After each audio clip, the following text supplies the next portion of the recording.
you didn't put the stuff in behind your deals? Put it in like we did over there. Oh.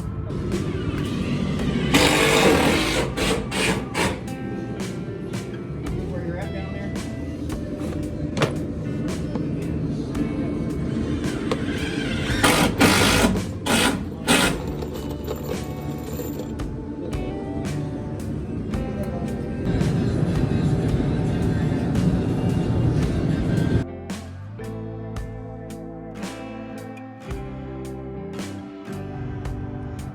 So over the weekend, we did a bunch of destroying.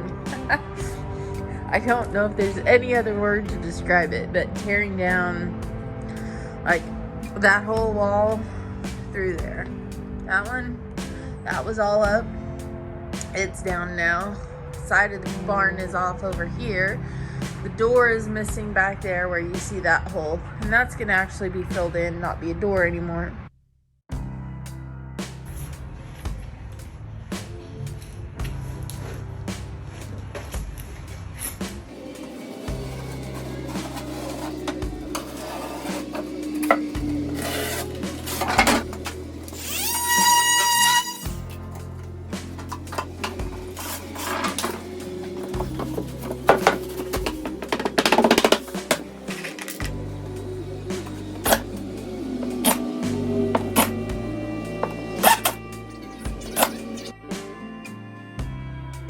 Just yesterday, we were talking to a friend about how there are sweatshirts everywhere. And this morning, my dear, sweet, darling husband was looking for that sweatshirt that he, let's see, left in the barn. Oh, Go hey, figure. Let me add to this story for you. The mate to this sweatshirt was hanging right here this morning in the barn. That sweatshirt right there is my sweatshirt that he thought was his sweatshirt, and he got paint all over it.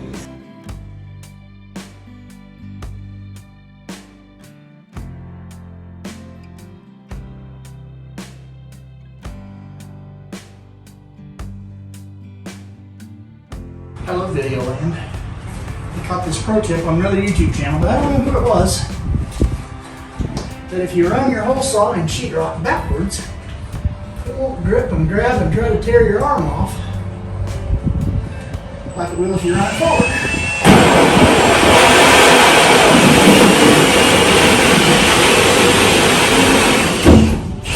And it works.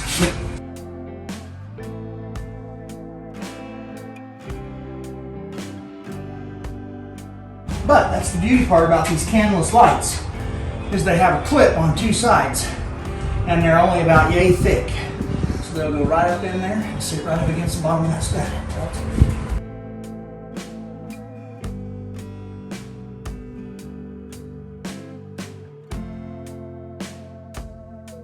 So now that the sheetrock is up,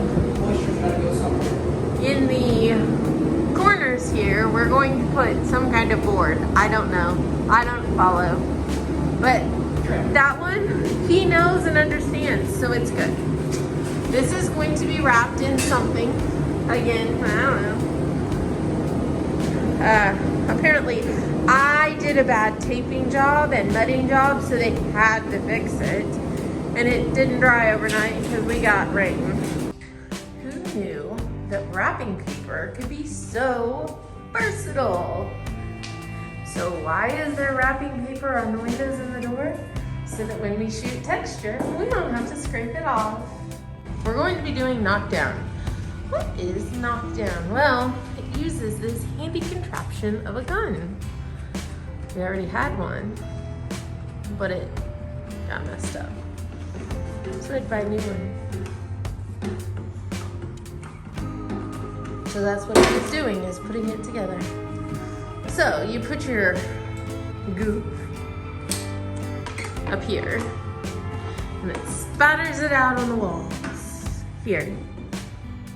And then you take this squeegee looking thing and you drag it down in very soft, fluid motion. You knock it down. And you get knocked down. There's the squeegee. squeegee looking thing. And you just hold very, very gentle pressure against it. If you put too much pressure, you basically create a whole new wall. You just want to basically knock the splatters, knock the tops off the splatters, and it just kind of makes a flat spot on your wall. So one thing about this is it uses an air hose. Anything you don't want knocked down on, make sure you remove from the area because it will leave it. I mean, this is knocked down. It's also mud and everything else from when we did our house, but knocked down nonetheless. You do want to make sure that if you don't want stuff on your knocked down on anything, you cover it, you remove it, and hope for the best.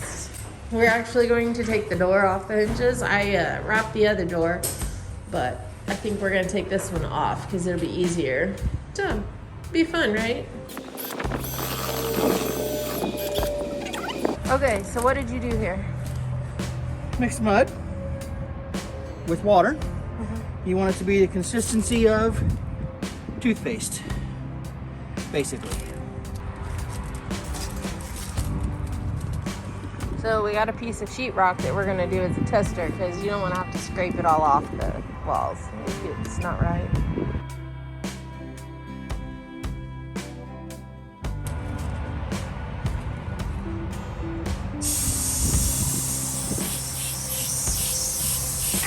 Almost done.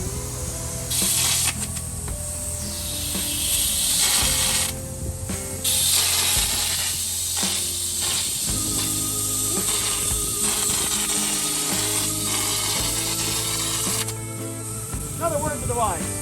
Don't aim it at your nicely new tin barn. Okay, I'm running. Basically, you're going to let this dry for a short bit because you don't want to just scrape it off. You want to get it dried at the base enough that you can just barely knock the tips off of it and drag them down. And this is what you'll end up with, is something that looks similar to that, only it's, going to be more uniform. Okay, so I took water and I washed it off before it had a chance to dry. And we got the knockdown off the side of the barn.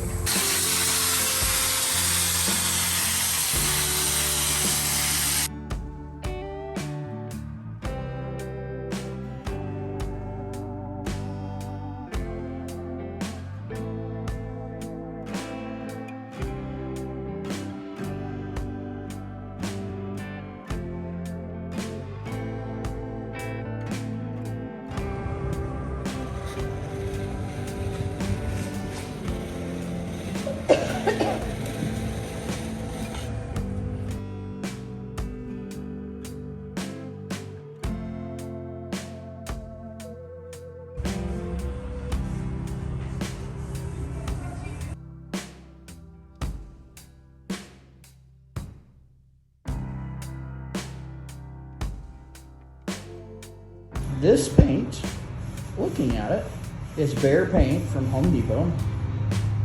And the coverage on this paint is phenomenal. This is a dark color, and other than a few little pinpricks in a few little areas, we would almost be able to get away with one coat. It's insane how well this paint is covering. I've never seen a dark colored paint cover this well. We'll go ahead and put a second coat on it anyway, just for good measure. So in this lighting, it looks a lot darker than the green, although this video makes it look a lot better. It looks like the green that we picked out. I don't see in the green just a whole lot of white spots. There's some right there. And mostly my experience in our house is it's because of the texture. The texture soaks it up. It's brand new sheetrock. And so that helps soak it up, but there's just not a lot. Now, if you look at the ceiling, you can see a bunch right there, and there, but this is two different paints. The ceiling came from Lowe's and is Sherwin-Williams, and the dark came from Home Depot and is Behr.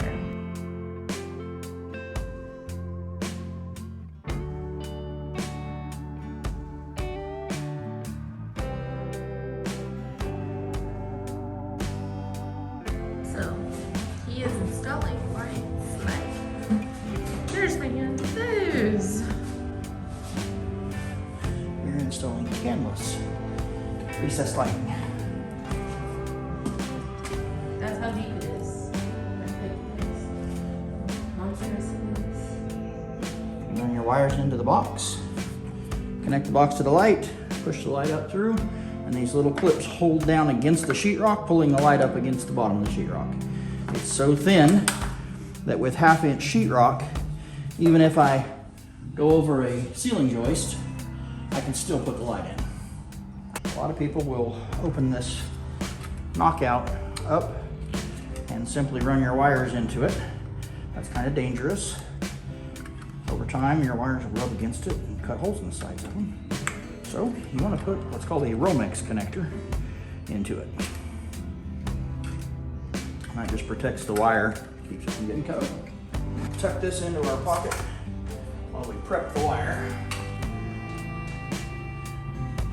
Because of the way these lights work, we're daisy chaining them, which means the first light gets connected to the second light, to the third light, and then that one's coming right over here.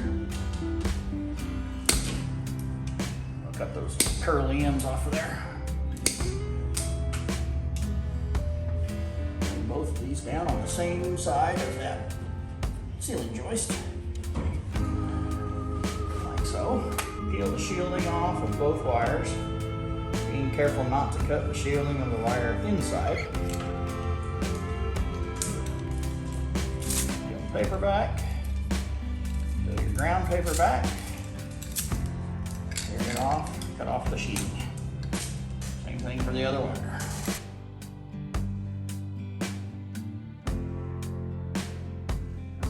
Alright, so we'll pull our handy dandy strippers back out here.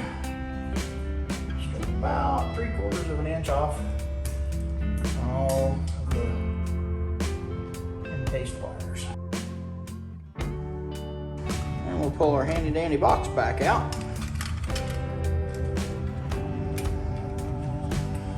And run both sets of wires through the Romex connector.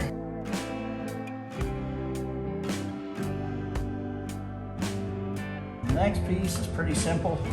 You're just going to connect all the blacks together and all the whites together, and then your 2 coppers and your green together.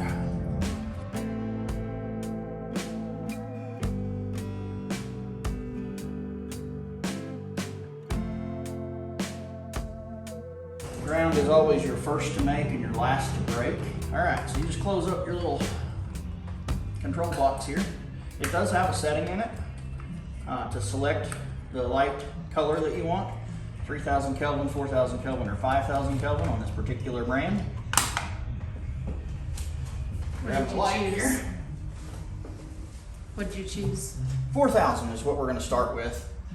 Because these are so easy to put in and take out, you can change it if you decide you don't like it. I happen to know that 4,000 is probably going to be about where I want to be anyway. So our last step, we're just going to shove that box right up in the ceiling there. And you'll hold these little orange tabs up like that and push it right through the sheetrock. And there you go. Can light installed. No can. And I get to go places with paint splatters and paint splotches all over my hands, because even though I have now washed them 3 or 4 times, I still haven't gotten the paint off. And I've had the best luck getting the paint off when I take a shower at night in the hot water from the shower and then scraping like crazy. So if you have a better way of getting paint off your hands, please let me know.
doors, huh?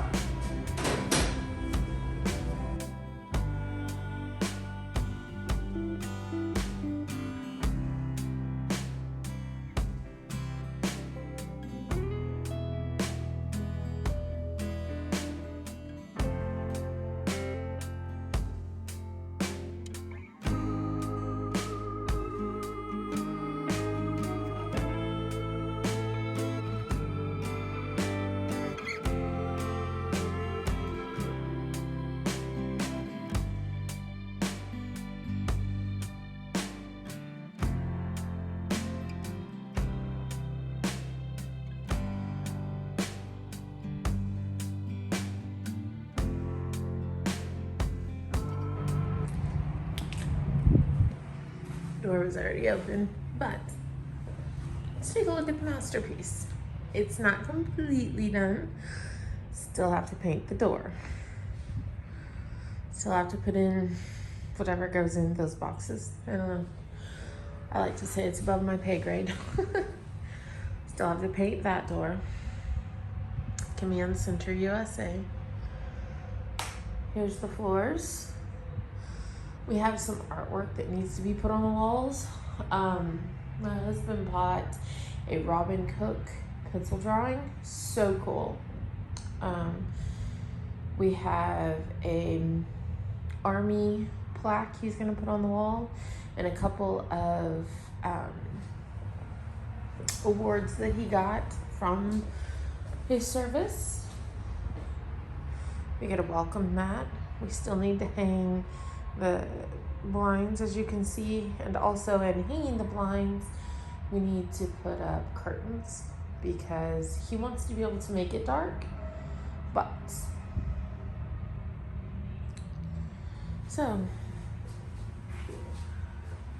we got him in. That was the goal. So yeah.